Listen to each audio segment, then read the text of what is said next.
ओम नमस्ते जी। जून 2025 का योग का जो पेपर हुआ था उसकी एक्सप्लेनेशन हम कर रहे हैं।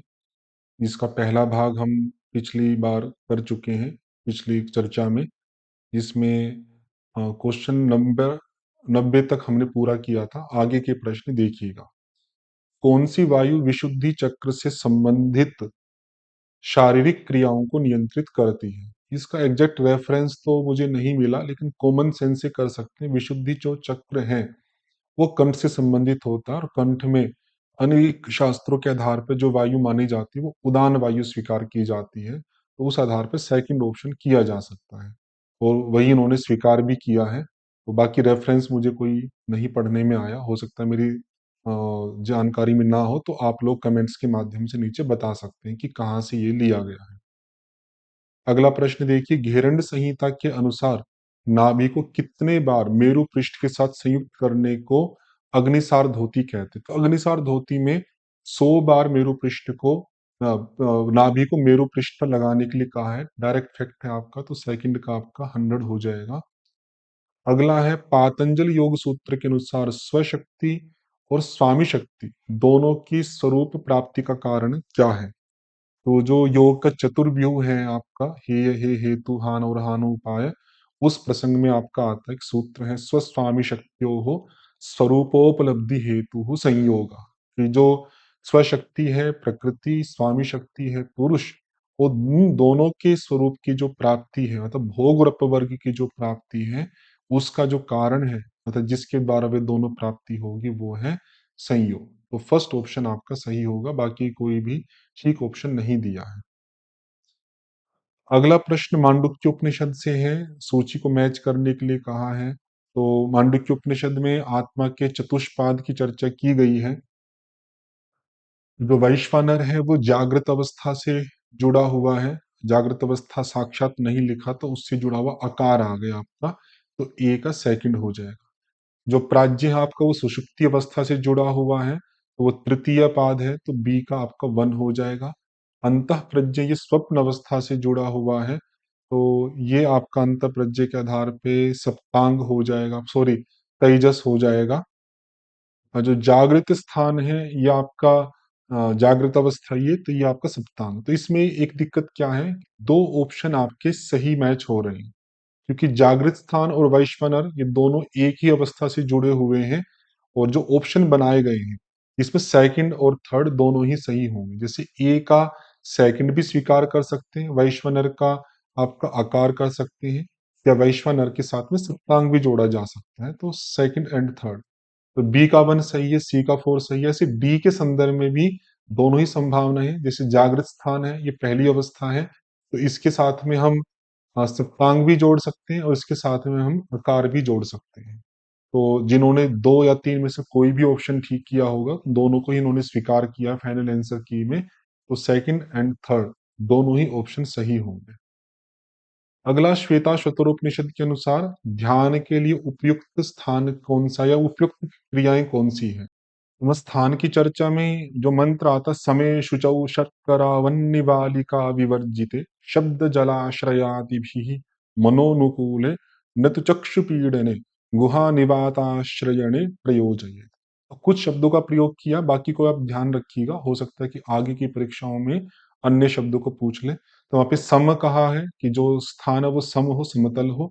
शुचि हो मतलब पवित्र हो, शुद्ध हो, तो ई वाला आपका इससे मैच होता है, सभी प्रकार से शुद्ध हो। शर्करा वन्नी बालुका, शर्करा मतलब कंकर हो गया, वन्नी मतलब अग्नि हो गया, और बालुका मतलब बालू, इनसे रहित हो, तो ए मैच हो गया। शब्द जलाश्रयादि भी ही मनोनुकूल है, कि शब्द और जलाश्रय की दृष्टि से मनोनुकूल हो।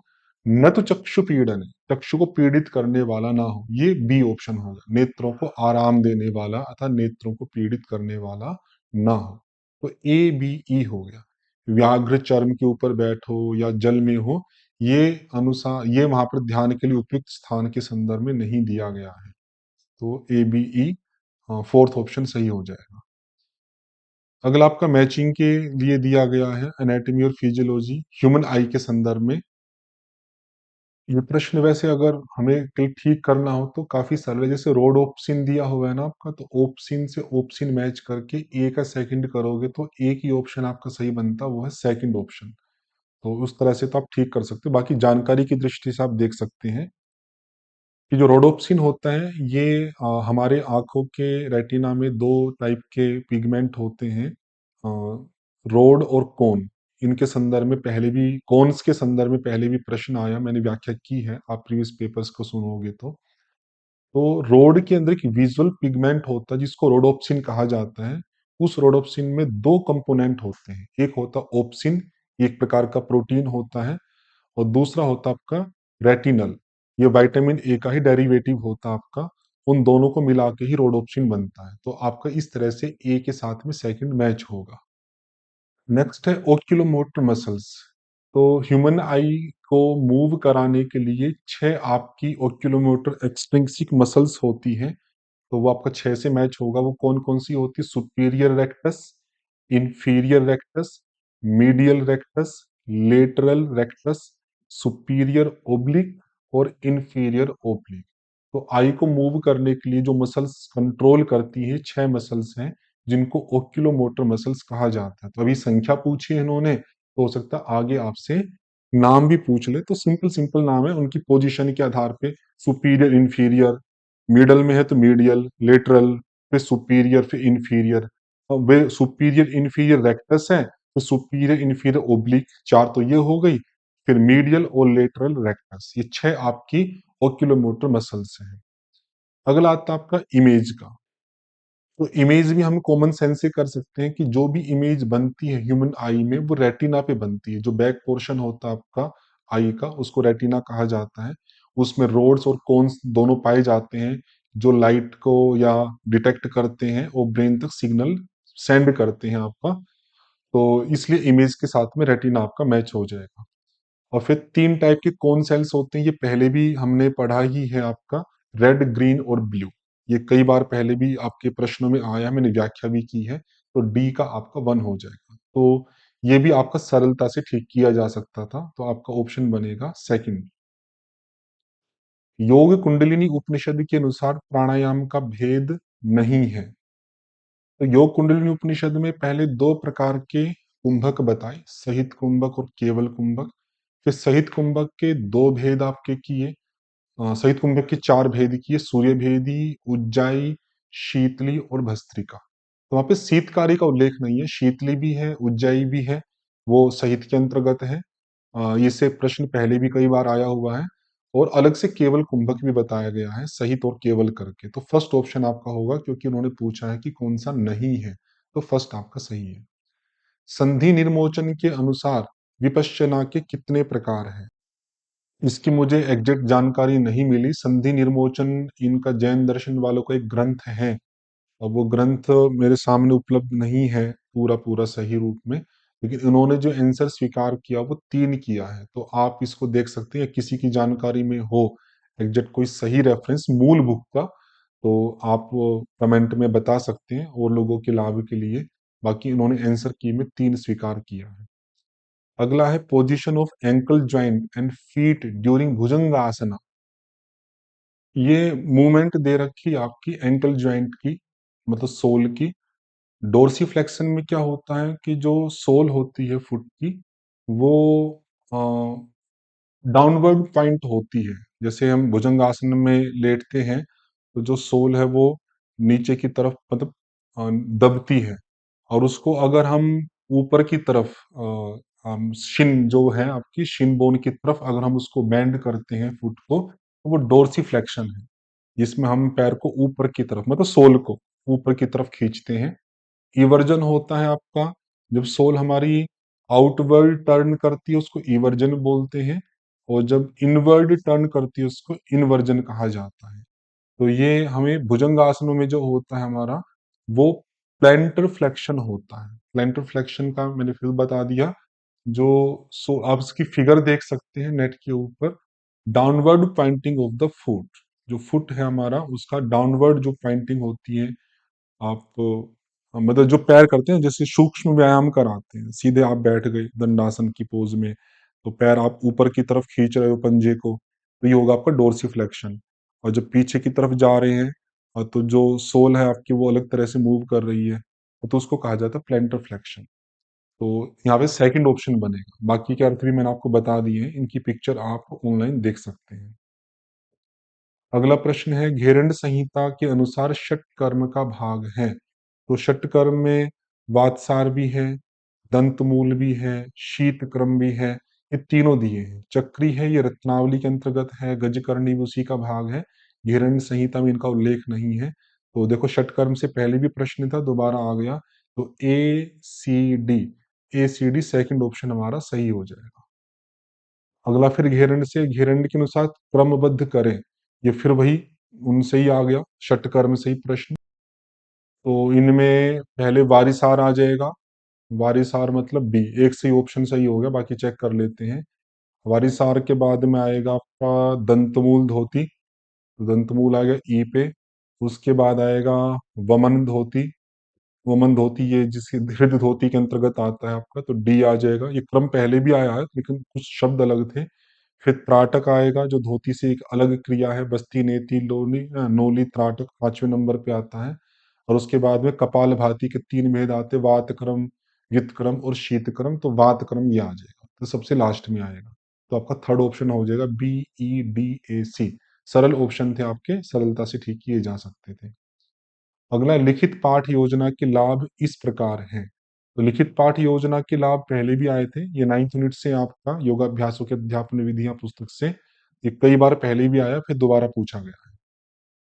वहां पे लाभ में 5 लाभ दिए हैं। तो यही है, इसमें अध्यापक को अपने विचारों को सुगठित करने में सहायता मिलती है, अध्यापक का आत्मविश्वास बढ़ता है, और वो अ, जो दिशा है पढ़ाने की उससे इधर उधर नहीं जाता, बिल्कुल उसी में ही आगे बढ़ता है।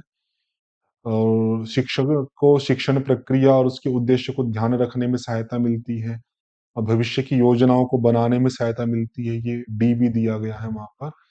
और तो ACD ये आ जाएगा। इसे उपयोग के कुछ समय पूर्व बनाया जाना चाहिए, या स्पष्ट या विस्तृत, ये लाभ में नहीं है।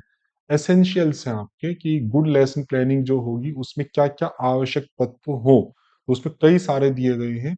उनके पॉइंट्स हैं आपके ये, कि उपयोग के कुछ समय पूर्व बनाए, स्पष्ट हो, विस्तृत हो, व्यक्तिगत भिन्नताओं का ध्यान रखा गया हो, उद्देश्यों का विवरण हो, आवश्यक सामग्री का विवरण हो, व्यक्त की जाने वाली विधि और प्रक्रिया का वर्णन हो, पिछली और जो आगामी योजनाएं हैं उनको जोड़ने का प्रावधान हो, ये सब चीजें उसके अंतर्गत आती हैं। ये पहले भी आया है आपका, तो सेकंड ऑप्शन सही हो जाएगा ACD। ये 7th यूनिट में आपका है, मानसिक और शारीरिक स्वास्थ्य के संदर्भ में नकारात्मक कारक दिए गए हैं। तो ये पहले भी 2-3 बार आपका आया है, और सीधा डायरेक्ट आपका फैक्ट है, इसमें कोई झंझट नहीं है। उसमें शारीरिक व्याधि के संदर्भ में 5 आते हैं, व्याधि, आलस्य, अंगमेजयत्व, श्वास और प्रश्वास। 2 आपके विक्षेप है, 3 उपविक्षेप है, और जो बचे हुए हैं आपके विक्षेप उपविक्षेप, वो मानसिक और भावनात्मक अस्वस्थता में आते, जो उन्होंने पूछा है। तो उसमें कौन कौन से आ जाएंगे आपके, उनको हटा दो। हाँ, प्रमाद, करुणा नहीं है वहां पे, क्योंकि विक्षेपों में व्याधि, स्थान, संशय, प्रमाद, आलस्य आदि करके हैं। करुणा तो इन्होंने चित्त प्रसादन वाले शब्द डाल दिए। भ्रांति दर्शन आ जाएगा, अविरति आ जाएगा, मुदिता भी नहीं है। तो प्रमाद, भ्रांति दर्शन और अविरति, ACD थर्ड ऑप्शन आपका सही हो जाएगा। किस चक्र के नियमन से भावनाओं को नियंत्रित किया जाता है, इसका भी डायरेक्ट रेफरेंस मुझे नहीं मिला है। यदि किसी की जानकारी में हो तो अवश्य ही आप कमेंट्स में बता दीजिएगा कि किस ग्रंथ से लिया है। बाकी भावनाएं हृदय से संबंधित होती है, तो इसको आप सेंस में लगा के अनाहत चक्र कर सकते हैं, वही उन्होंने स्वीकार किया है। बाकी सही एग्जैक्ट मुझे इसका शास्त्र का आधार नहीं पता है, तो ये फोर्थ ऑप्शन हो जाएगा। तुलसीदास के अनुसार किसके बिना सिद्ध लोग अपने अंदर स्थित ईश्वर को नहीं देख पाते। इसका भी रेफरेंस मुझे मतलब इसका एग्जैक्ट जो कॉन्टेक्स्ट है, कहाँ से उठाया गया तुलसीदास के ग्रंथ में, क्योंकि रामचरितमानस काफी विस्तृत ग्रंथ है। या हो सकता है तुलसीदास जी के तो बहुत सारे ग्रंथ है, किस ग्रंथ से लिया गया है इसकी भी जानकारी मुझे नहीं है। बाकी इन्होंने जो ऑप्शन स्वीकार किया है आंसर की में, भवानी शंकर किया है, तो थर्ड ऑप्शन आप ध्यान रखिएगा। हठयोग प्रदीपिका के अनुसार किससे योग सिद्ध होता है। तो प्रदीपिका में साधक और बाधक तत्व दोनों हमारे दिए गए हैं। तो यहाँ पे योग सिद्ध होता है पूछा है, तो ये साधक तत्वों की बात की जा रही है, न कि बाधक तत्वों की। तो 6 ही आपके साधक तत्व थे और 6 ही हमारे बाधक तत्व थे। बाधक तत्व में क्या-क्या थे? अत्याहार था, प्रयास था, प्रजल्प था, नियमाग्रह था, जनसंग था और लौल्य था। तो लौल्य मतलब चंचलता। तो चंचलता ये आपका सिद्ध करने वाला नहीं, बाधक है। प्रयास भी बाधक है, अत्याहार भी बाधक है। तो सिद्ध होने वाले में तो एक बचेगा साहस। बाकी औरों को भी ध्यान रख सकते हैं सीक्वेंस वाइज। उत्साह, साहस, धैर्य, तत्वज्ञान, निश्चय और जनसंघ का त्याग। जिसकी कहानी हमने बनाई थी सीक्वेंस के लिए, उत्साहधर तत्व नित्य है। उसी से आप इसको मैच कर सकते हैं। तो फर्स्ट ऑप्शन हमारा सही होगा। योग चूड़ामणि उपनिषद के अनुसार योगांग नहीं है। योग चूड़ामणि उपनिषद में 6 योग के अंग दिए गए हैं। तो यम नियम को छोड़ के बाकी 6 हैं। आसन, प्राणायाम, त्याहार, धारणा, ध्यान, समाधि। अब इन्होंने देखो क्या कठिन बनाया प्रश्न को, किस आधार पे, अगर कोई ध्यान से ना पढ़े तो। बाकी ऑप्शन सरल थे। चलो यम तो पता लगेगा, आसन है ही। ये प्राण विरोध लिखा, वहां पे मूल में प्राण संगरोध है। प्राण संगरोध मतलब प्राण को रोकना। प्राण विरोध वर्ड नहीं है, तो ये अंग के रूप में स्वीकार नहीं करना है। प्रत्याहार है, समाधि है, असमाधि नहीं है। तो यम भी नहीं है, प्राण विरोध भी नहीं है, असमाधि भी नहीं है। तो ए सी ई फोर्थ ऑप्शन बनेगा। तो इसका बस मैं संकेत कर रहा हूँ कि पढ़ते वक्त शब्दों का ध्यान रखें। कोई फ्लो फ्लो में प्राण संगरोध पढ़ सकता है इसको, कोई फ्लो फ्लो में इसको समाधि पढ़ सकता है, तो उससे ऑप्शन गलत होने की संभावना बढ़ जाएगी। आपको ध्यान पूर्वक पढ़ना है और जो फैक्ट हैं जो लिखे हुए हैं पुस्तक में उनको भी ध्यान पूर्वक याद रखना है। Fourth option. सत्कार के लिए किए जाने वाला जो तप है, तप के गीता में सात्विक, रासिक, तामसिक करके 3 भेद आए थे। तो रासिक जो तप था उसके अंतर्गत आपका आता है कि सत्कार के लिए, पूजा के लिए जो किया गया तप है उसको राजसिक तप कहा जाता है। तो सेकंड ऑप्शन आपका सही होगा। राजसिक के अंदर जैसे सत्कार, सम्मान, पूजा की या पाखंड पूर्वक जो दंभ की पूर्ति के लिए किया जाता है, ऐसे करके हमने शब्द सारे के सारे याद किए थे, तो उनसे प्रश्न आया होगा, आप उनको रिवाइज करके अच्छे से ध्यान रखिएगा। नारद भक्ति सूत्र से पूछा है कि उसके अनुसार भक्ति के जो लक्षण दिए गए हैं, अनिर्वचनीय इत्यादि, उनका क्रम पूछा है। देखो ये भी कठिन प्रश्न है क्रम का।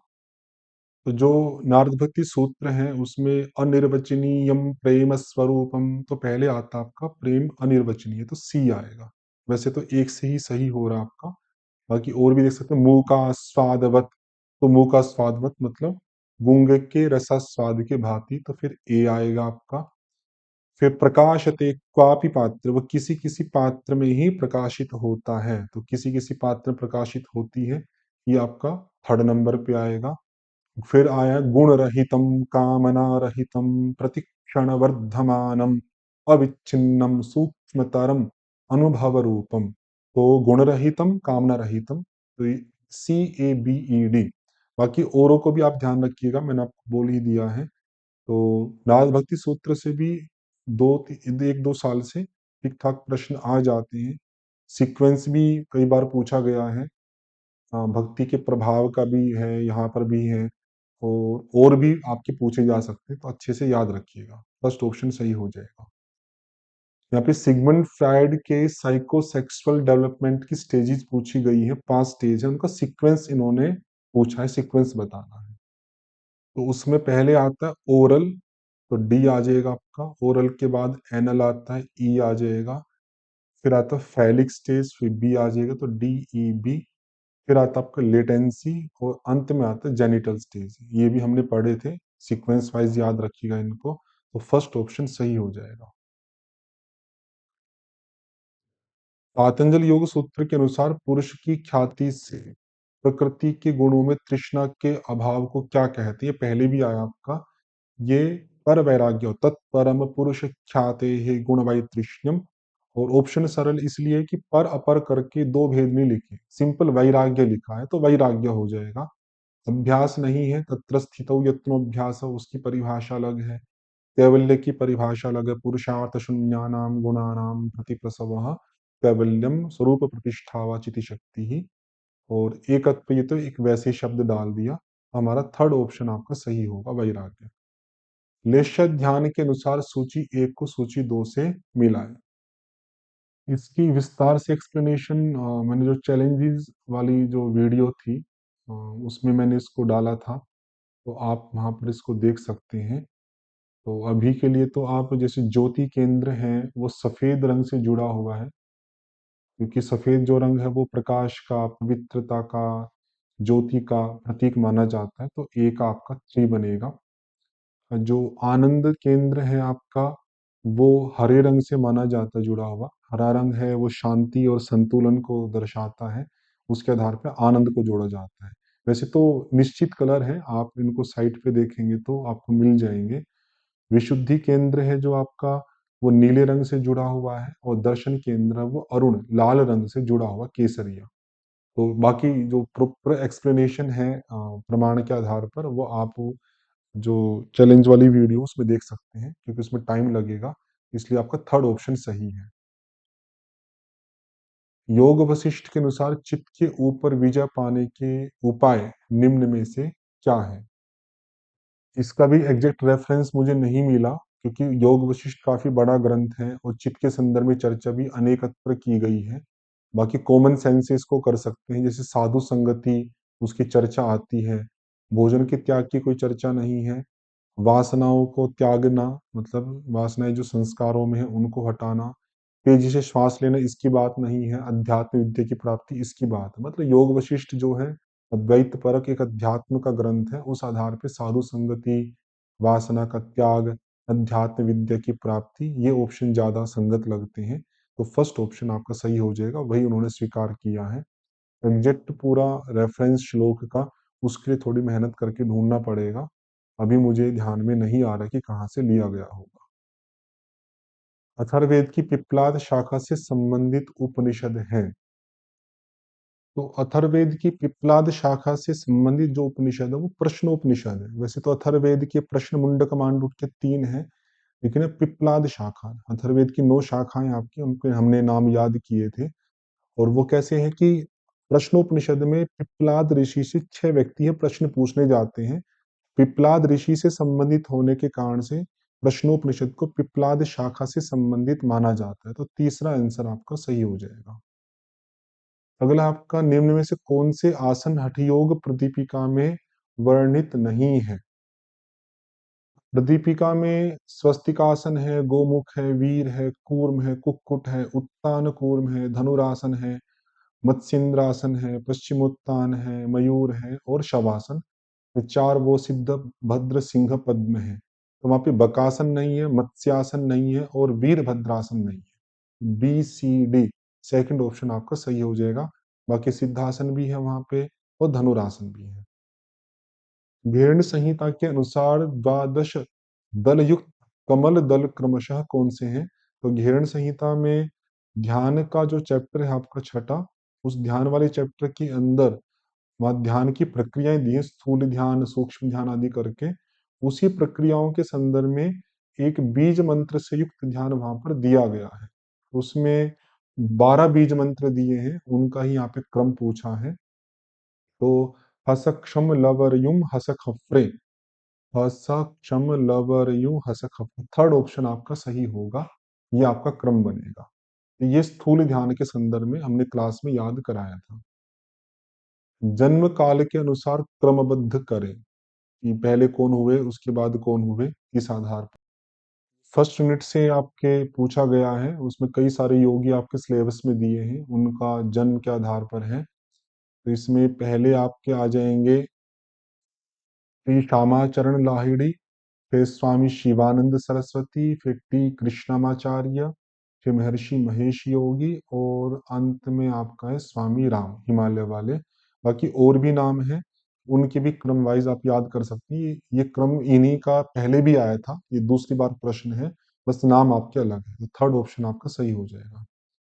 हठयोग प्रदीपिका के अनुसार गोमुखासन में सर्वप्रथम क्या करें? तो वहां पे दिया गया है कि बाएं पृष्ठ के पास दाहिनी एड़ी, उसका संस्कृत भाग अगर आप देखेंगे तो सव्ये दक्षिण गुल्फम तो पृष्ठ पार्श्व नियोजित, मतलब सव्य पृष्ठ पार्श्व, सव्य बोलते हैं बाएं, बाएं पृष्ठ के भाग में दक्षिण गुल्फम, दक्षिण मतलब राइट, राइट पैर के गुल्फ को, टखने को, एंकल को नियोजित करें, दाहिनी एड़ी को।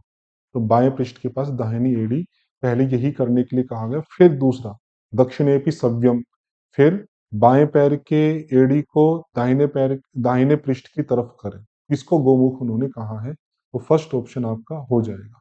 तो प्रक्रियाओं से संबंधित भी प्रश्न आपके पूछे जाते रहे।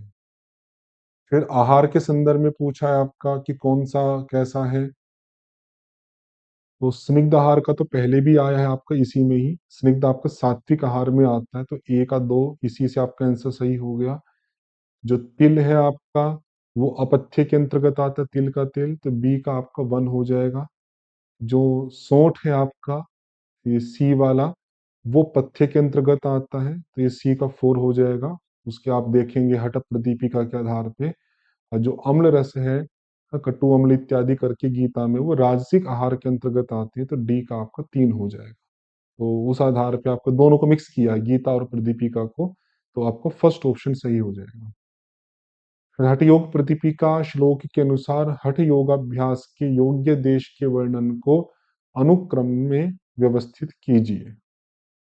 तो वहां पे जो श्लोक आता है, सुराज्य धार्मिके देशे, तो सुराज्य आ जाएगा, फिर धार्मिक आ जाएगा देशे, सुभिक्षे निरुपद्रवे, सुभिक्षा आ जाएगा, निरुपद्रव इन्होंने नहीं दिया, फिर धनु प्रमाण पर्यंतम शिलाग्नि जल विवर्जित, तो शिला अग्नि और सुभिक्ष से रहित हो।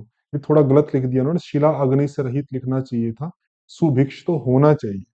तो ये गलत लिखा है, लेकिन उन्होंने स्वीकार नहीं किया इस गलती को। और फिर आता है एकांत, एकांत स्थान पे, तो ये भी मैंने क्लास में आपका क्रम कराया था, इस क्रम को भी ध्यान रखिएगा। ऑप्शन इजी थे, शुरुआत के दो से आपको पता लग रहा था, सुराज्य धार्मिक से ही डी सी बी ए ई आपका ऑप्शन सही हो जाएगा। कई बार ना वे कुछ ऑप्शन में गलती कर देते हैं, आपको एलिमिनेट करके जल्दी ही आपको निर्णय करना चाहिए। जैसे सुभिक्ष वाला, ये रहित नहीं है, सुभिक्ष होना चाहिए जहाँ पे अच्छे से भिक्षा मिल जाए, लेकिन उन्होंने फ्लो फ्लो में शिला अग्नि और जल लिखना था, लेकिन जल के स्थान पे इन्होंने सुभिक्ष कर दिया, इसलिए गलती कुछ थोड़ी थोड़ी मिल जाती है। थर्ड ऑप्शन सही हो जाएगा। लेसन प्लान के अनुसार क्रमबद्ध करें, ये क्रम भी आपका उसी से ही है, योगाभ्यासों के अध्यापन विधियां पुस्तक के आधार पर। तो उसमें वैसे शुरुआत पाठ के प्रारंभ प्रार्थना से होती है, लेकिन वो बिंदु नहीं दिया इन्होंने। शुरुआत इनकी होगी मौखिक प्रस्तुतिकरण से, बैठने की व्यवस्था भी नहीं दिया, अभ्यास का मौखिक परिचय करो। उसके बाद में आ जाएगा आपका प्रदर्शन करो, आंशिक या पूर्ण रूप में प्रदर्शन आ जाएगा। उसके बाद आपका आ जाएगा उसके प्रमुख बिंदुओं पर बल दिया जाए, फिर आपका लाभ आदि बताए जाए, और अंत में प्रश्न उत्तर हो। तो उस आधार पे आपका B D A C E, second option आपका सही हो जाएगा। योगी के क्लेश और कर्मों का नाश किससे होता है, ये योग सूत्र से है आपका। धर्म एक समाधि की व्याख्या करके फिर अगला सूत्र आता है, तथा क्लेश कर्म निवृत्ति ही। तो ये क्लेश और कर्म की जो निवृत्ति है, नाश है, वो किससे हो जाएगा आपका, धर्म एक समाधि से हो जाएगी। तो फोर्थ ऑप्शन सही होगा। हठयोग प्रदीपिका के अनुसार कुंभक नहीं है, तो वहां पे 8 कुंभक दिए गए हैं, उनका ही पूछा उन्होंने कि कौन सा कुंभक उन्होंने माना है और कौन सा नहीं माना है। वहाँ 8 कुंभकों में सूर्यभेदी, उज्जाई, शीतकारी, शीतली, भस्त्रिका, भ्रामरी, मूर्छा और प्लाविनी, ये नाम है आपके। अभी सहित और केवल का कुंभक के अंतर्गत नाम नहीं है। अलग से व्याख्या तो की है कि एक सहित होता है, एक केवल होता है, लेकिन जो अष्ट कुंभक है उसके अंतर्गत नहीं है। तो कोई और बेटर ऑप्शन बन भी नहीं रहा था, तो ए और सी, थर्ड ऑप्शन आपका सही हो जाएगा। नाद बिंदु की उन 12 मात्राओं को बार बार पूछते हैं, ये फिर प्रश्न पूछा उन्होंने। नाद बिंदु उपनिषद के अनुसार ओंकार की प्रथम 5 मात्राओं को क्रमबद्ध कीजिए। तो घोषणा हुई विद्युत की, पतंगे उठने लगे, तो घोषणी, विद्युत और पतंगिनी, C D B, C D B एक ही हो गया। फिर वायु का नाम, वायु वेगनी और नामधेय। बाकी आगे के नाम आप देख लीजिएगा, ये पहले भी कई बार कराए गए हैं। तो फर्स्ट ऑप्शन सही हो जाएगा। हठयोग के अनुसार किस मुद्रा के अभ्यास में इड़ा व पिंगला मरण अवस्था में पहुंच जाती है।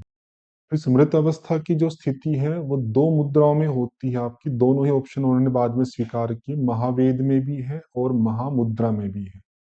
महावेद के अंदर भी पंक्ति आती है, सोम सूर्याग्नि संबंधो जायते चामृताय वै मृतावस्था समुत्पन्ना ततो वायुम विरेचय, कि वहां पर भी मृतावस्था उत्पन्न हो जाती है। जब प्रसंग से वो जोड़ते हैं सोम सूर्य अग्नि के द्वारा, वो इड़ा और पिंगला के संदर्भ में जोड़ी जाती है। और महामुद्रा के संदर्भ में भी पंक्ति आपकी आती है, वहां भी लिखा है आपका ऋज्वी भूता तथा शक्ति कुंडली सहसा भवे तदा समरणा अवस्था जायते द्विपुटाश्रय। द्विपुट मतलब इड़ा और पिंगला, वहां पे उस वायु की मरणावस्था हो जाती है। तो आप इनको दोनों को ध्यान रखिएगा, महावेद और महामुद्रा दोनों ही इसके ऑप्शन स्वीकार किए गए हैं।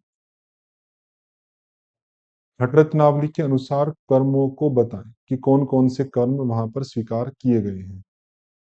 वहां पे चक्री, नौली, धौती, नेति, बस्ती, गजकर्णी, त्राटक और मस्तक भ्रांति, ये 8 कर्म स्वीकार किए हैं।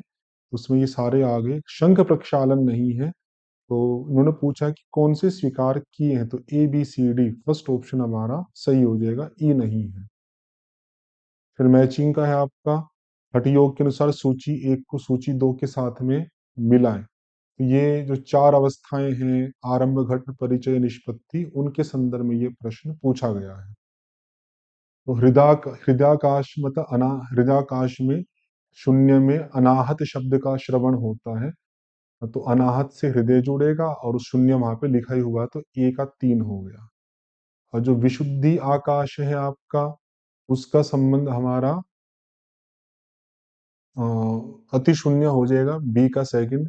वैसे तो देखा जाए ना, फर्स्ट ऑप्शन से सही हो रहा है, हृदयाकाश का शून्य से, क्योंकि ए का 3 एक में ही औरों में नहीं है।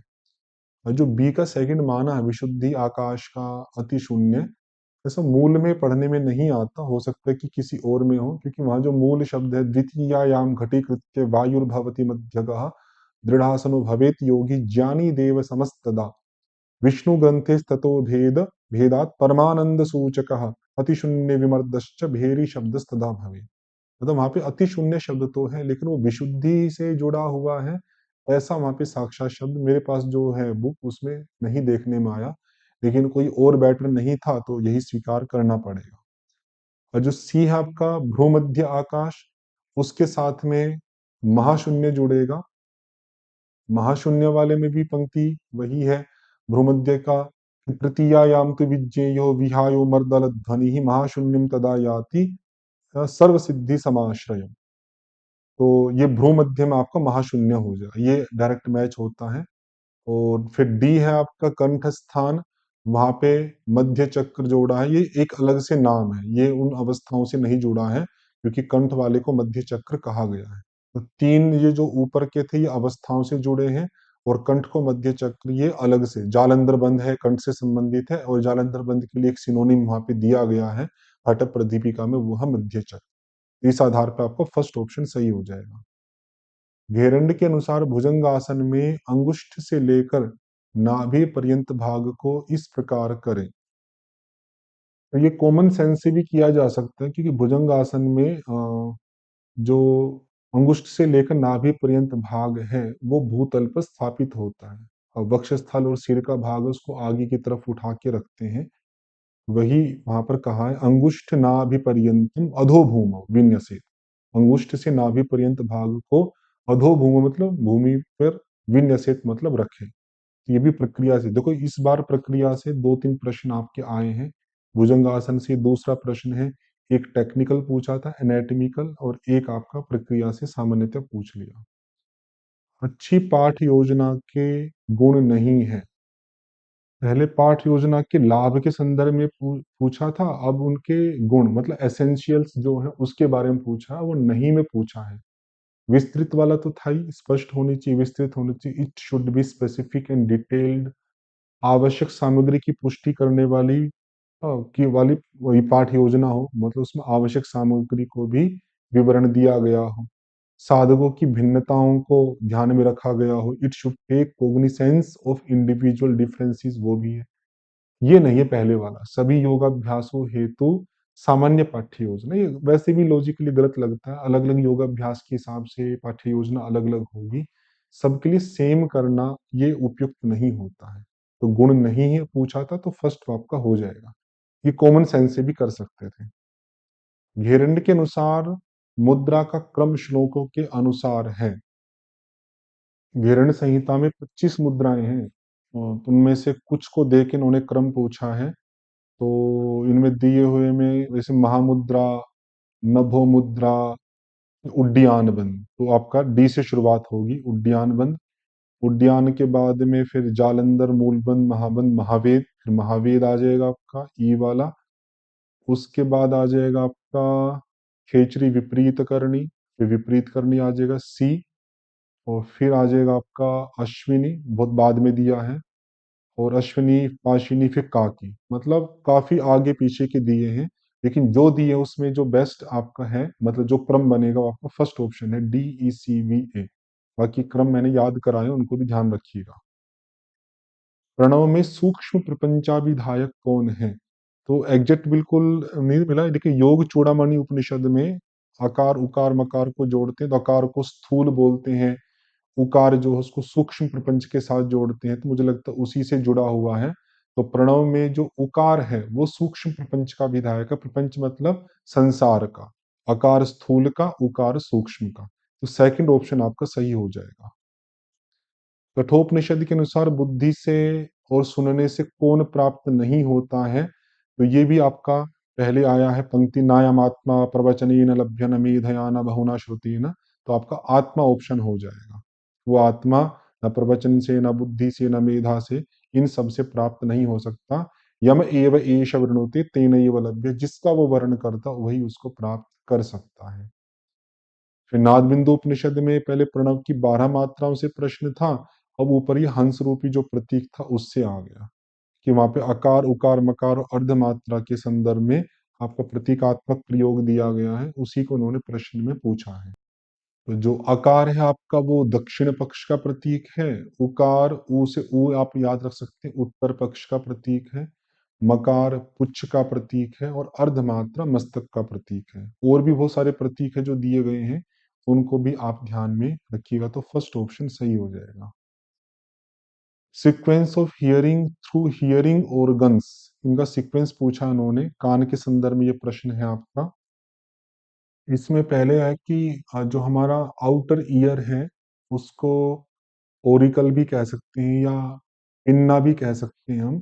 तो जो पहले साउंड है वो कलेक्ट होती आउटर ईयर में, अर्थात उसको जो पिन्ना है या ओरिकल है कैच करता साउंड वेव को, और उसको अंदर की तरफ ईयर ड्रम की तरफ भेजता है। उस ईयर ड्रम को हम टिम्पैनिक मेम्ब्रेन भी कहते हैं। तो दूसरे पे टिम्पैनिक मेम्ब्रेन, पहले पे आ गया आपका सॉरी ओरिकल डी, तो इसी से हो गया आपका आंसर। फिर दूसरे पे आ गया आपका बी। फिर आता है आपका ओसिकल्स, ओसिकल्स के अंदर आपकी तीनों हड्डियां आ जाती हैं, मैलस इनकस और स्टेप्स, इसके बारे में भी प्रश्न आपका आया हुआ है।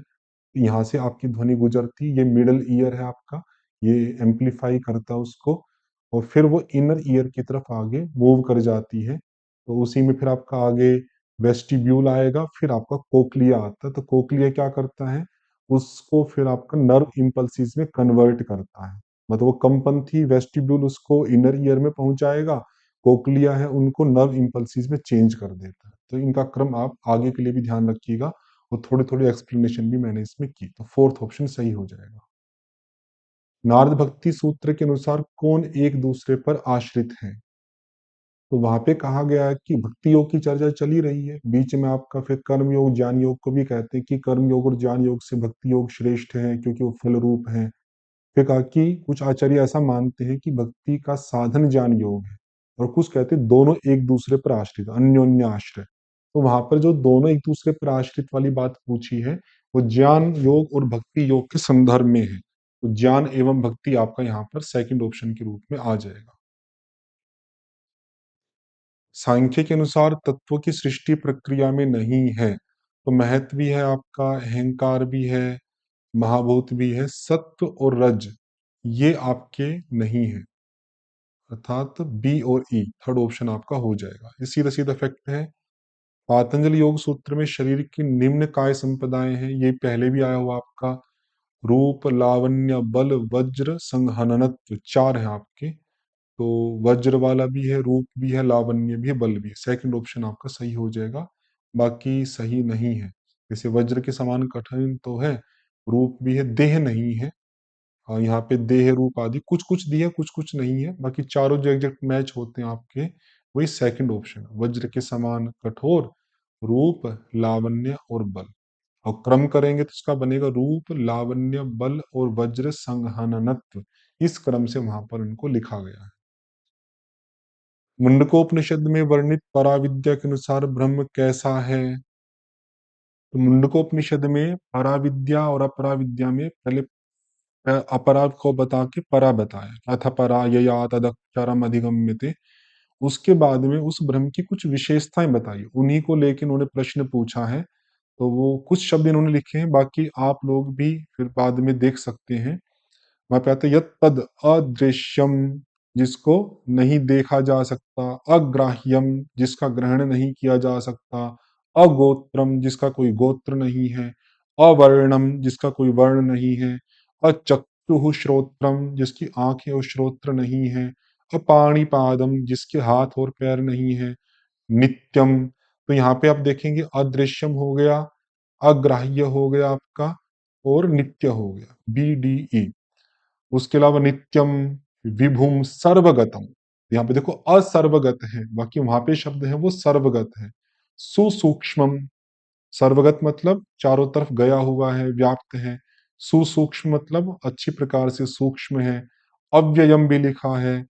भूत योनि, जो सभी प्राणियों का उत्पत्ति स्थान है। ऐसे करके बहुत सारे शब्द दिए हैं। तो ये कठिन है, मतलब ऐसे कॉमन सेंस से कर सकते हैं। जैसे अदृश्यम, जिसको देखा नहीं जा सकता। तो जैसे मैंने पढ़ाया था आप लोगों को, तो संस्कृत के शब्दों से अर्थ करना सिखाया था। सर्वगत मतलब चारों तरफ गया हुआ है, असर्वगत में जो नहीं गया है। ये तो नेगेटिव हो गया ना, ब्रह्म में तो चारों तरफ व्याप्त है। अग्राह्य ठीक है, इंद्रियां जिसको ग्रहण नहीं कर सकती। नित्य भी ठीक है। ऐसे आप अर्थ को समझते हुए यदि अंदाजा लगाएंगे तो सही सही पता लग जाएगा। तो BDE थर्ड ऑप्शन सही हो जाएगा। फिर मैच करने का है आपका कि किस ग्रंथि से कौन कौन सा हार्मोन सिक्रीट होता है। एड्रिनल मेडुला से एपिनेफ्रिन, नोरेपिनेफ्रिन दोनों हमने याद किए थे, तो A का 3 हो जाएगा।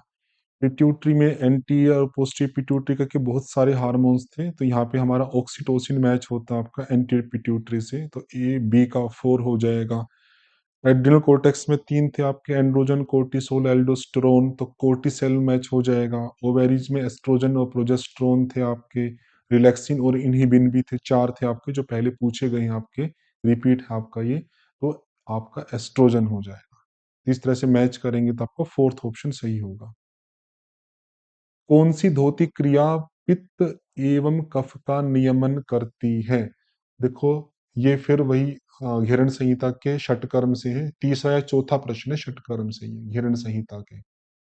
जो हृद धोती है उसमें तीनों प्रकार, दंड धोती हो चाहे वमन हो चाहे वसन हो, तीनों के तीनों कफ और पित्त का नियमन करते हैं। तो थर्ड ऑप्शन सही होगा, हृद धोती। बाकी नहीं करते हैं, कोई एक आधा किसी का करता हो, लेकिन कफ और पित्त का जो पूर्ण नियमन है वो हृद धोती के द्वारा आपका किया जाता है। तो थर्ड ऑप्शन सही हो जाएगा। तो ये पेपर हमारा पूरा हो गया, मुझे लगता है आपको अच्छे से समझ में आया होगा और आपकी परीक्षा में आपको लाभ होगा। सबको परीक्षा की बहुत सारी शुभकामनाएं। ओम शम।